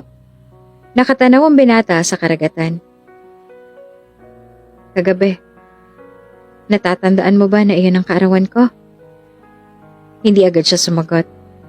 Umabot ng ilang segundo bago siya nagsalita. Hindi. Kaninang umaga ko lang nalaman nang nabasa ko ang mga text mo. Pasensya ka na kung iyon agad ang bumungad sa'yo sa umaga. Sabi nito.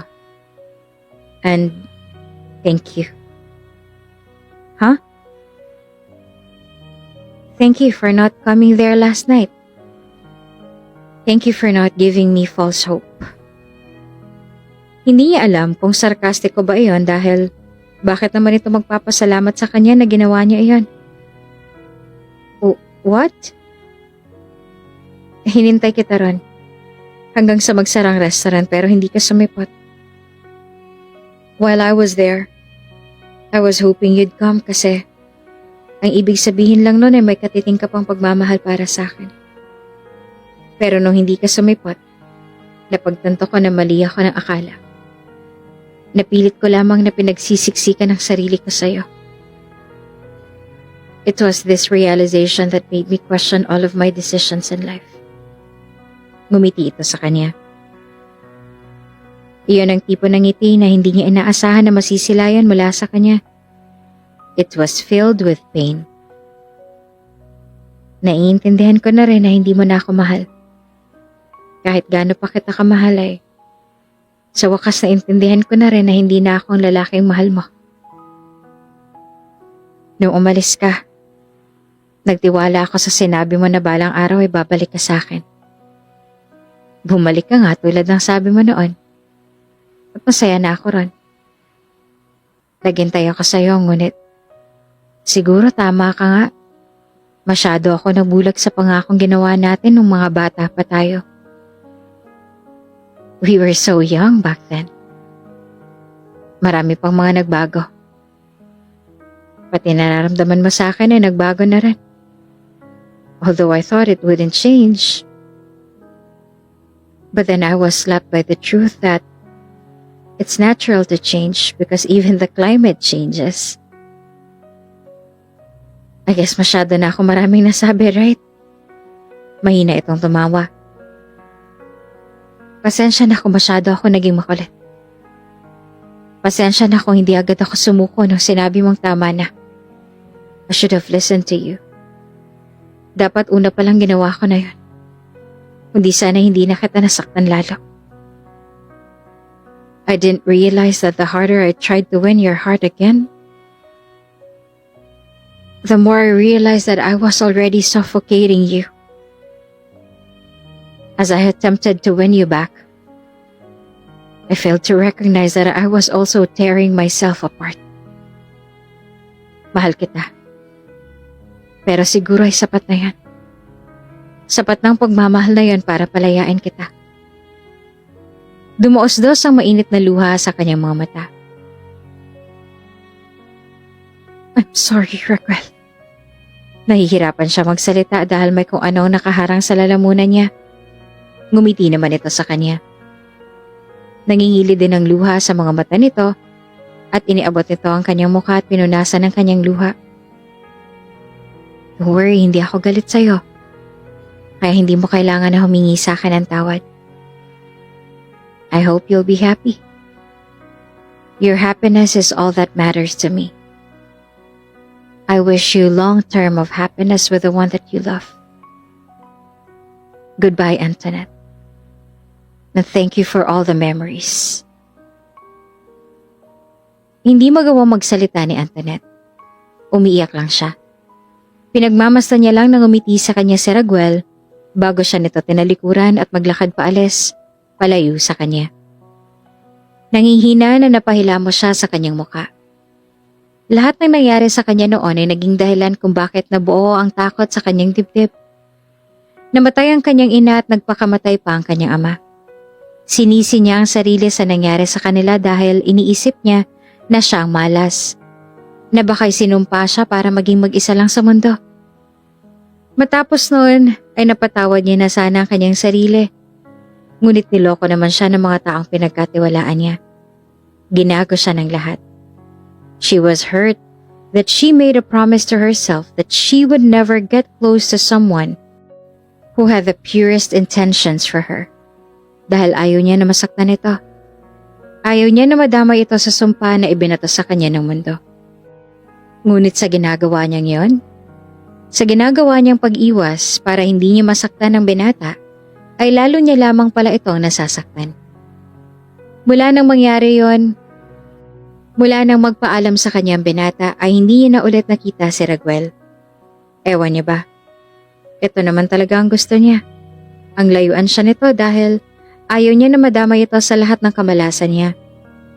Ngunit bakit nasasaktan siya ng ganito? Bakit hinahanap-hanap niya pa rin ang binata sa kabila ng mga sinabi niya noon? She shouldn't be happy, but her heart was longing for him.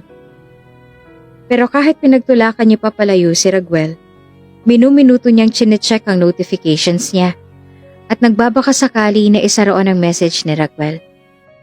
Bawat segundo ay presensya lang nito ang hinahanap niya. Pakidiretso na lang po sa unit ko. Pakiusap niya sa delivery man na may dala sa isang karton. Sige po, ma'am.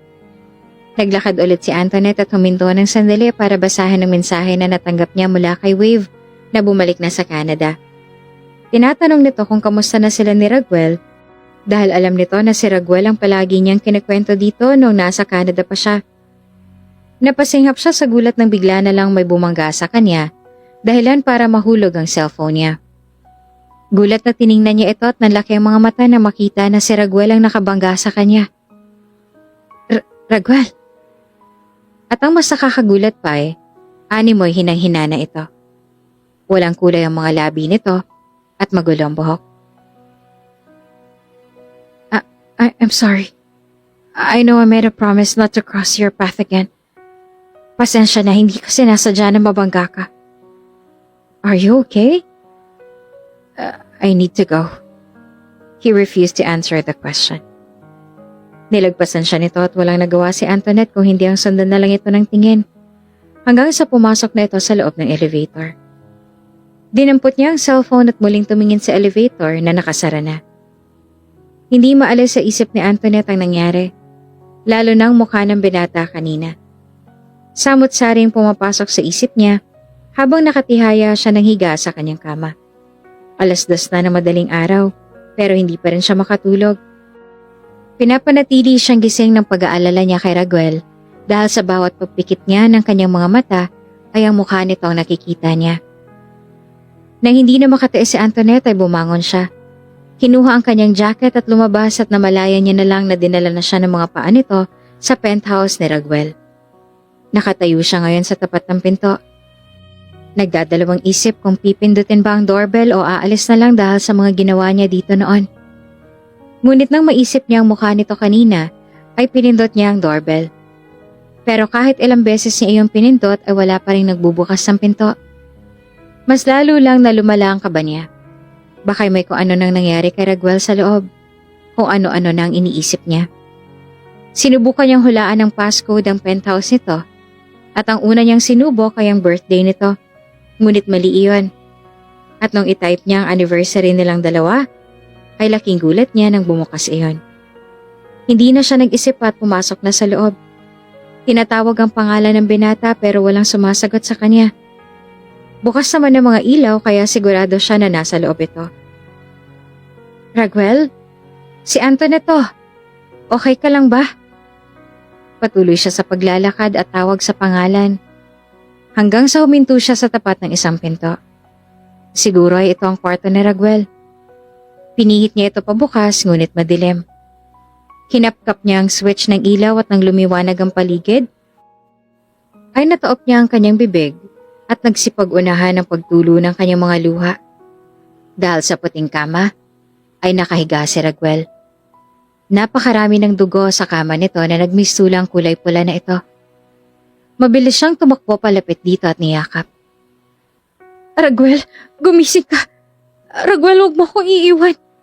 I'm sorry, please. Huwag mo akong iiwan. Ngunit kahit anong gawing sigaw niya at alog sa katawan ng binata, hindi na nito minulat ang mata. Hindi na rin ito humihinga. Labis ang takot na nadarama na tumakbo si Antoinette palabas ng silid para humingi ng tulong. Sakto naman ang pagbukas niya ng pinto ay bumungad sa kanya si Raguel na gulat na makita siya. Antoinette, anong nangyari? Bakit ang dami mong dugo? Si Raguel. Si Raguel. Hinawakan nito ang magkabila niyang balikat. Anong nangyari sa kanya? Humihikbi siya. May dugo. Ang daming dugo. Wala siyang malay. Mabilis na tumakbo papasok si Raguel sa loob. Diretso sa kwarto ni Raguel, samantalang napaluhod naman sa sahig si Antoinette dahil tuluyan ang nawala ng lakas ang buto niya. Dinala nila sa ospital si Raguel kung saan agad itong pinasok sa emergency. Hindi naman mapakali si Antoinette. Napakarami ng dugo sa damit niya at pinagtitinginan na siya ng ibang mga pasyente. Ngunit wala siyang pakialam. Ang mahalaga sa kanya ay ang buhay ni Raguel. Anong nangyayari sa kanya, Raguel? Bakit ang daming dugo na lumabas sa kanya? Kahit si Raguel ay marami ring dugo dahil binuhat nito kanina si Raguel. Huminga ito ng malalim. Naaksidente siya nung araw na umalis ka papuntang Canada. Sinundan kanya noon dahil gusto kanyang makita. Gusto niyang ibigay sa iyo ang promise ring na pinakaingat-ingatan niya. Sa kasamaang palad, sumulpok ang kanyang sasakyan sa nag-overtake na 10-wheeler truck. Animoy nabingi siya sa mga sinabi nito. Kung ganon, ay iyon palang tinutukoy ni Raguel nang minsang sinabi nito na nilabanan nito ang kamatayan. Mahigit 1 taon din siya na comatose. Pagising niya, konti na lamang ang kanyang mga naaalala. Nawala sa memorya niya ang childhood memories niya. Pero hindi ka nawala sa alaala niya. Ikaw lang ang tayong naaalala niya nang sandaling magising siya. Maging ang sarili naming magulang ay hindi niya naaalala. Ikaw lang naaalala niya. At hanggang ngayon, ay hindi bumalik sa alaala niya mga nakalimutan niya noon. Tanging ang memory niyo lang dalawa.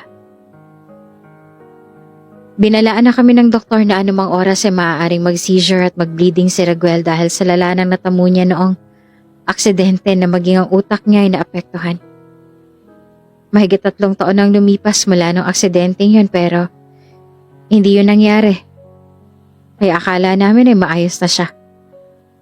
Pero hindi pa pala. Dahil ngayon ito, nangyayari. Ngayon pa kung kailan bumalik ka na. Kanina akala ko mali lang kutob ko na may masamang nangyari sa kanya. Sinubukan ko siyang tawagan pero hindi niya na ako sinagot. Kaya ako nagdesisyon na puntahan siya. Hindi ko naman akalain na yun ang bubungad sa akin. Ang dugo ang katawan ng kapatid ko.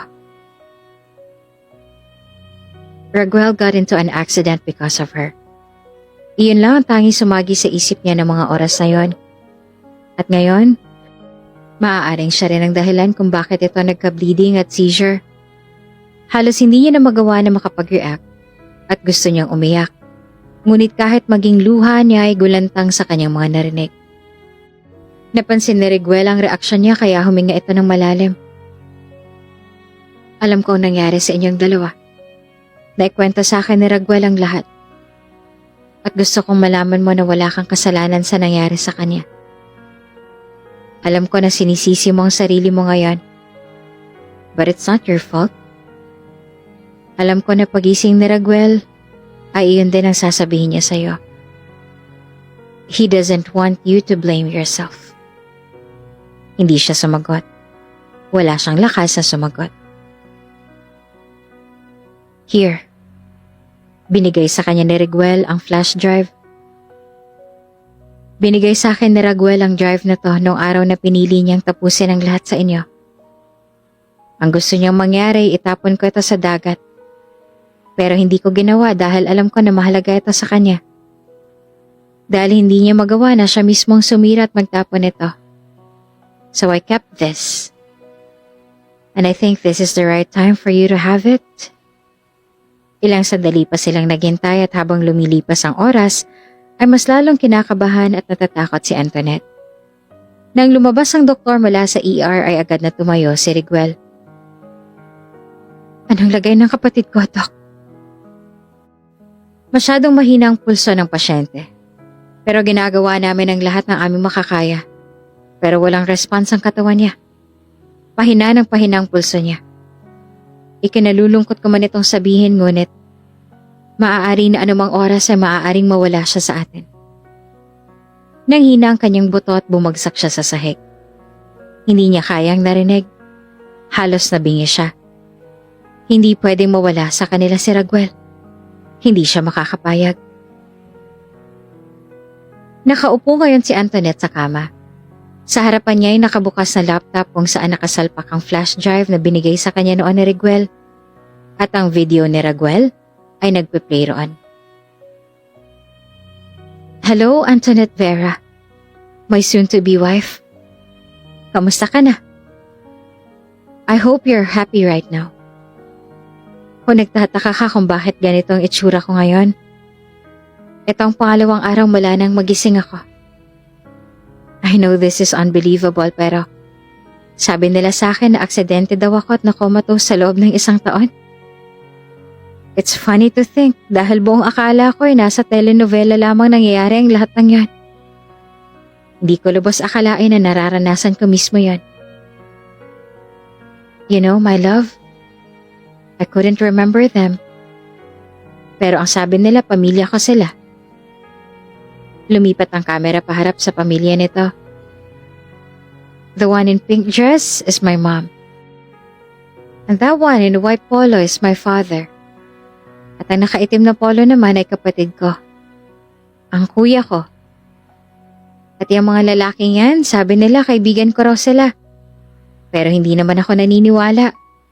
I mean, they are weird. How can they be my friends? O siguro sadyang weird lang din talaga ako noon. You know, my love, habang natutulog ako, nakikita kita sa panaginip ko. I didn't know it was a coma. And my life was in danger. Ang akala ko ay masayang panaginip lamang iyon na kasama kita. But I'm glad that I've decided to open my eyes mula sa magandang panaginip na yon. Because I wanted to be with you. Not just in my dream but in reality. Nang magising ako, ikaw lang ang tangi kong naaalala. Lahat ng mga taong mahalaga sa akin ay nawala sa memorya ko. Siguro ganun talaga kita kamahal. Hindi kita magawang kalimutan na kahit anong aksidente pang mangyari sa akin, ay hindi nun mawawalang pagmamahal ko sa'yo. Tandang-tanda ko pa lahat ng tungkol sa'yo. Kaya ako ginawa ang video na to dahil hindi ko sa'yo ito makukwento ng personal. I hope you're happy right now. Huwag ka mag-alala sa akin, maayos na ako. Lumalaban ako para sa'yo. Walang tigil sa pag-agos ang luha niya. Hanggang sa sumunod na video ang nag-play. Hello my love. Ngayon ang araw ng release ko mula sa ospital. Kung nakikita mo, hindi na ako makatayo. Ang sabi sa akin ng doktor ay dahil daw yun sa nangyari sa akin. Pero ang sabi naman niya ay pwede pa naman raw ako makalakad basta magpapatherapy ako. At syempre gagawin ko yon. Gusto ko na makalakad papunta sa altar pag ikinasal tayo. Gusto kitang isayaw. Kaya para sa'yo ay gagalingin ko sa therapy sessions ko. Pinunasan niya ang kanyang mga luha at kahit puno ng sakit, ay napangiti na ang sunod na video ay during therapy sessions nito. Hello mahal ko. I asked my nurse to film this video for me. Don't worry, she's married naman na, kaya hindi mo kailangang magselos. Maririnig pa ang tawanan sa background dahil sa sinabi nito. Silang mag-asawa ang nurse ko. And they said na mabilis daw akong gumaling. Tingnan mo naman to oh. Ilang sessions ko pa lang sa therapy ko pero kaya ko nang itaas ang paa ko. I know you're proud of me kaya mas pagpubutihan ko pa dito para makapaglakad na ako. Makakatakbo na ako papunta sa'yo. Hello my love. Kung napapansin mo ay nakasuot ako ngayon ng apron. Nag-enroll ako sa cooking class ni Leon dahil gusto ko na matutong magluto. Para pag bumalik ka na at maging mag-asawa na tayo, araw-araw kitang pagluluto ng masarap na pagkain. Gusto ko rin na akong gumawa ng breakfast at lunchbox sa mga magiging anak natin para hindi ka na mapagod. Magaling na ako magluto ngayon. Hindi na ako mapapahiya pag uwi mo. Excited na akong patikim sa iyong mga niluto ko. Bago matapos ang video ay may narinig pa siya na boses ng isang lalaki na nagsabi, Raguel, tigilan mo na nga yung kaka-vlog mo, masusunog na yung niluluto mo.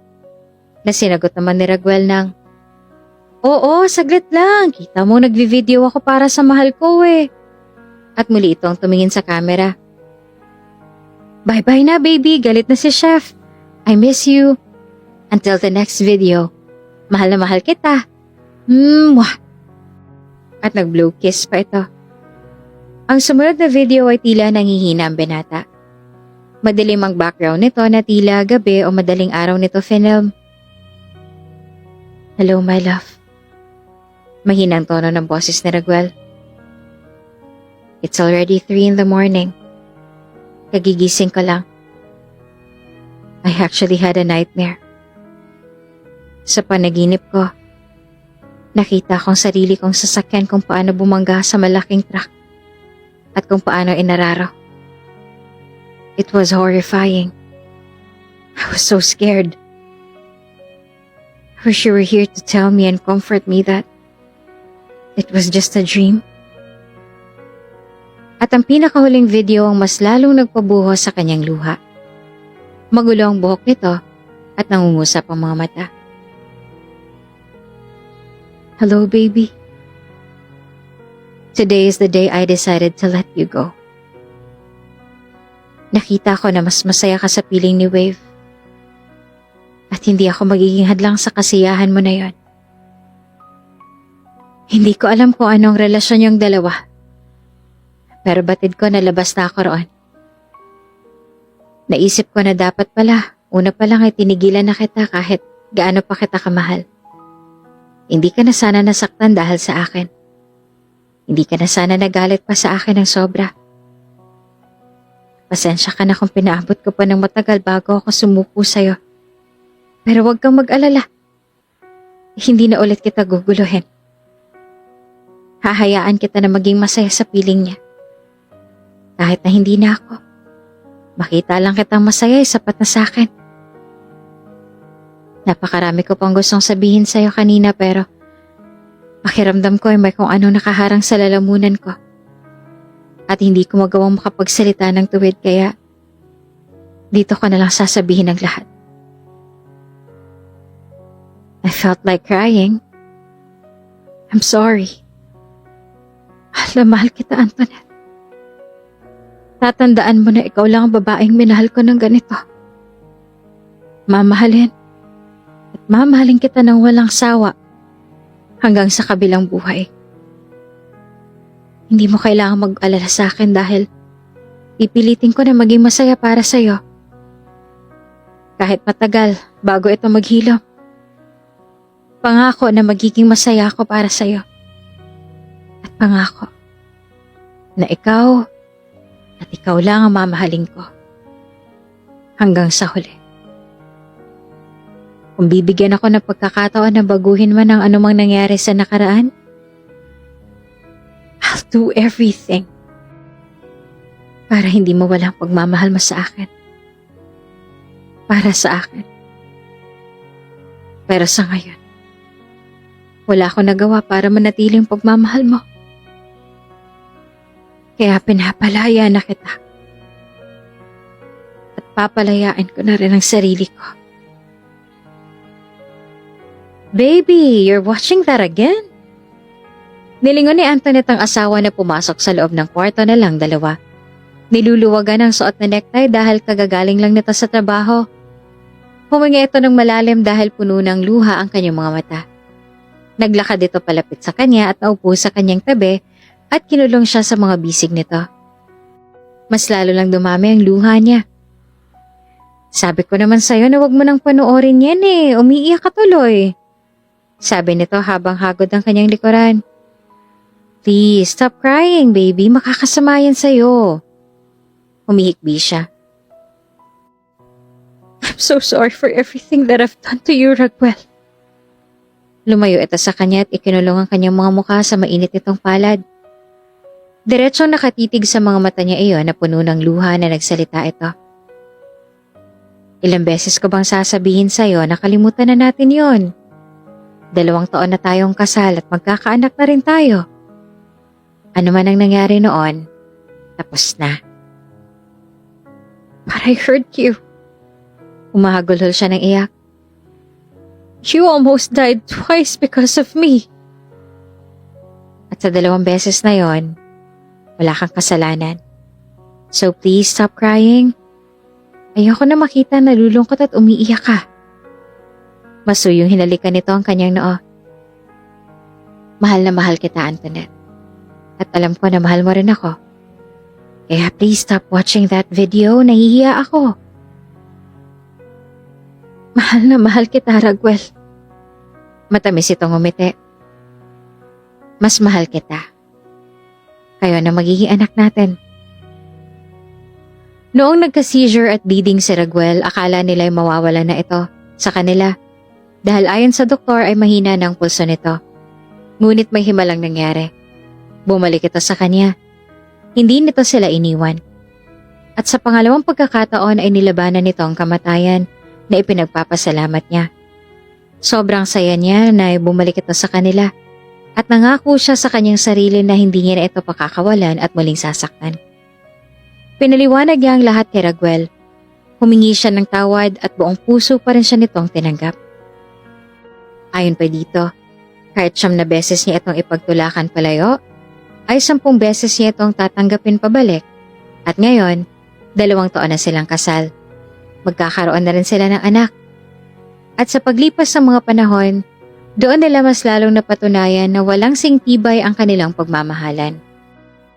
At tunay na napakamapaglaro ng mundo dahil hindi sa lahat ng oras ay malakas ka. Hindi sa lahat ng oras ay lagi kang nasa itaas. Dahil minsan kung maglaro ito ay kakaiba. Hindi mo aasahan ang susunod na mga mangyayari. Dahil baka bukas o sa susunod na araw, ikaw naman ang nasa ibaba. Parang awa mo na, Antoinette. Tulungan mo kami. Malubhan ang sakit ni Uncle George mo. Nagmamakaawa na nakaluhod sa harapan nila ang kanyang Auntie Giselle at anak nitong si Joseph dahil nasa malalang sitwasyon ng kanyang Uncle George na may sakit sa baga. Parang awa mo na. Tulungan mo kami. Lahat ay gagawin namin para lang tulungan at mapatawad mo kami sa lahat ng nagawa namin noon. Huminga ng malalim si Antoinette. Matagal niyang kinimkim sa puso niya ang galit sa mga ito. Kahit ilang beses silang humingi ng tawad sa kanya noon. Kahit noong lumuhod sa harapan niya ay hindi niya sila pinapatawad. Masyado nilang sinira ang pangarap at buhay niya. Ngunit ngayon ang sandaling mapasulyap siya sa kanilang anak. Na ngayon ay 5 taong gulang na at inosenteng nakatitig sa mga nakaluhod sa kanilang harapan, may kung anong kumurot sa puso niya. Ayaw niya na lumaki ang anak na ganito ang nasasaksihan. Ayaw niya na lumaki ito na mayroong matigas na puso. Tutulungan ko kayo. Aniya. Humigpit naman ang hawak ni Raquel sa kanyang kamay na buhat-buhat ang kanilang anak. Talaga? Yes, ngunit sa isang kondisyon. Ano yun? Tutulungan ko kayo, yun ay kung titigilan nyo ng illegal niyong mga gawain at magbagong buhay na kayo. Sabi niya. Kahit gaano pa siya kagalit sa mga ito dahil sa ginawa sa kanya, ay ayaw niya pa rin na sirain ito lalo ang kanilang mga buhay. Hindi siya ganong kasama para gawin yon. Matagal na kami nagbagong buhay. Hininto na namin ang illegal naming mga gawain. Sagot ni Joseph. Kung ganon ay pagpatuloy niyo ang inyong pagbabagong buhay. At mangako na kahit kailan ay hindi na kayo babalik sa gawain yon. Yes, pinapangako namin yon. Bahagya siyang ngumiti. Asahan niyo ang aming tulong. Sagot niya. At huwag kayong mag-alala. Pinapatawad ko na kayo sa lahat ng ginawa niyo sa akin noon. Meron na akong sariling pamilya. Kaya sa tingin ko ay oras na para bitawan ang galit na matagal ko nang kinikimkim sa aking puso. Labis-labis ang pasasalamat ng mga ito sa kanya noon. Samantalang masaya naman siya sa ginawa niyang desisyon. I'm so proud of you for being so strong, my love. Bulong sa kanya ni Raguel habang nakayakap mula sa kanyang likuran. Sa kabila ng lahat ng nagawa nila sa'yo noon ay nagawa mo pa rin silang patawarin. Umikot siya paharap dito at ginawaran nito ng mabilis na halik sa labi. Ginawa ko yon dahil gusto kong mawala ang galit sa puso ko na matagal ko na rin kinikimkim. I wanted to be filled with love. Nang sa gayon ay buong buo ko kayong mamahalin ng anak natin. Raguel smiled. Thank you. and I love you so much. Antoinette Ballspin. Thank you for loving me and for giving birth to Talia. At tulad ng pinangako sa kanila ng kanyang auntie at uncle, nagbagong buhay nga sila. Ang mag-asawa ay naging isang pastor sa simbahan kung saan kinukwento nila ang kanilang buhay para maiwasan ng mga bata na gayahin ito. At si Joseph ay nagpatuloy sa pag-aaral at ngayon ay graduating na sa kursong BSMA. Samantalang silang mag-asawa ay sobrang saya ng buhay nila ngayon sa piling ng kanilang tatlong mga anak na sina Talia, Zoren at Rage. At habang lumilipas ang araw, ay mas lalo lang nilang minamahal ang isa't isa.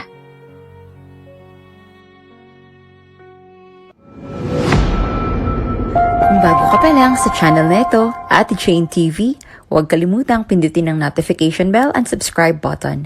Sana po hindi naman malaking abala sa inyo ang pagpindot ng subscribe button dahil ang kapalit po nito ay ang pagsuporta para makapag-produce ng mga libreng stories sa mga channels ni Ate Jane. Maraming salamat! Magandang hapon po.